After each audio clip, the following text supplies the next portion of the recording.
కర్ణుడు మహాభారత ఇతిహాసములో ఒక వీరుడు. April 3, 1 century. దూర్వాస మహర్షి కుంతీభోజుని కుమార్తె అయిన కుంతికి ఇచ్చిన వరప్రభావంతో సూర్యదేవునికి ఆమెకు కలిగిన సంతానము కర్ణుడు. సూర్యుని అంశాన సహజ కవచకుండలాలతో జన్మించిన కర్ణుడు సూర్యతేజస్సుతో ప్రకాశించాడు. కర్ణుడి పూర్వజన్మ. కర్ణుడు కుంతి గర్భాన జన్మించాడు. కుంతి కన్యగా ఉన్నప్పుడు సూర్యప్రసాదమున పుట్టిన కొడుకు. కన్యకు సంతానం తనకు చేటు తెస్తుందని కుంతి ఇతనిని ఒక పెట్టెలో పెట్టి గంగలో పడవేసి ఇంటికి వెళ్ళిపోయింది. అది సూతవంశజుడు అతిరథుడు తన భార్య రాధకు ఆ పెట్టె దొరికింది. అందులో ఉన్న బాలకుని జూచి సంతానం లేని తమకు దేవుడు ప్రసాదించిన బిడ్డగా భావించి అతన్ని పెంచసాగారు. మరియు కర్ణుని పెంపుడు తండ్రి అగు సూతుండు అస్త్రవిద్యాభ్యాసమునకై రాజకుమారులకు ఎలా అస్త్రవిద్య కర్పుచు ఉన్న ద్రోణాచార్యులు సకల విద్యలను నేర్పెను. కానీ మంత్రసహితమైన కొన్ని దివ్యాస్త్రములను మాత్రము అతనికి ఇవ్వడానికి నిరాకరించింది.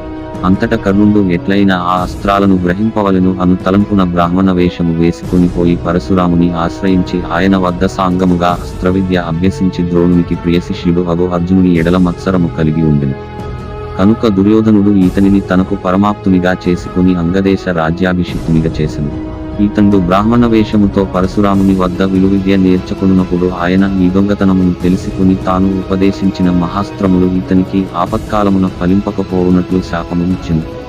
ఇదిగాక కర్ణుడు విలువిద్య అభ్యసించు వేళ ఒకనాడు ఒక బయల విలుసాధన చేయుచు ఉండంగా ఒక బాణము అచ్చట మేయుచున్న ఒక బ్రాహ్మణుని ఆవుపేయ బోయి మీద పడి అది చచ్చెను.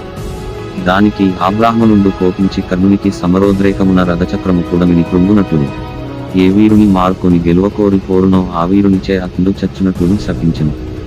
ఈతడు మహాదాత. సూర్యప్రసాదము వలన పుట్టినప్పుడే తాను పడసి ఉండిన సహజ కవచ కుండలములను ఇంద్రుడు అర్జునుని మేలుకై బ్రాహ్మణ వేషము తాల్చి వచ్చి తన్ను యాచింపంగా అది తెలిసియు వెందియక ఇచ్చివేసెను. కనుకనే అతిదానార్థతః కర్ణ అని అంటారు. మహాభారతంలో కర్ణుని పాత్ర. కర్ణుడు మహాభారతంలో ఉన్నతమైన స్థానముతో పాటు ఎన్నో సంక్లిష్టమైన సమస్యలు ఎదుర్కొన్న వ్యక్తిగా పేరు పొందాడు. తన ప్రభువైన దుర్యోధనుని ఆదరణతో మరణించే వరకు రుణపడి ఉండటం, అవమానాలు కూడా పొందిన వ్యక్తి కర్ణుడని చెప్పవచ్చు. కర్ణుడు ఎప్పుడూ సంతోషంగా దాన గుణంతో ఉండేవాడు. శకుని సలహాలతో విభేదించబడిన కర్ణుడు దుర్యోధనుని కొరకు తన జీవితాన్ని పణంగా పెట్టిన వ్యక్తిగా చరిత్రలో నిలిచిపోయినాడు. కర్ణుని మరణం. కర్ణుడు కురుక్షేత్ర యుద్ధంలో 17వ రోజు కర్ణుడు అర్జునుడితో జరిగిన యుద్ధములో మరణించాడు. కర్ణుడికి ఉన్న దివ్య అస్త్రములు, కవచ కుండలాలు అన్ని పోగొట్టుకుని పరశురాముడు ఇచ్చిన బ్రహ్మాస్త్ర ప్రయోగం మరిచిపోయి తన రథచక్రాలు యుద్ధభూమిలో చిక్కుకున్న తర్వాత మరణం పొందినాడు. కర్ణుడు తన సొంత సోదరుడైన అర్జునుని చేతిలో మరణించాడు. కర్ణుని మరణం తరువాత కుంతి యుద్ధభూమికి వెళ్ళింది. పాండవులు ఆ రోజు సాయంత్రం కర్ణుడితో తమకున్న సంబంధం గురించి తెలుసుకున్నారు. మరణించిన కర్ణుడి చివరి కర్మలను కూడా వారు నిర్వహించారు.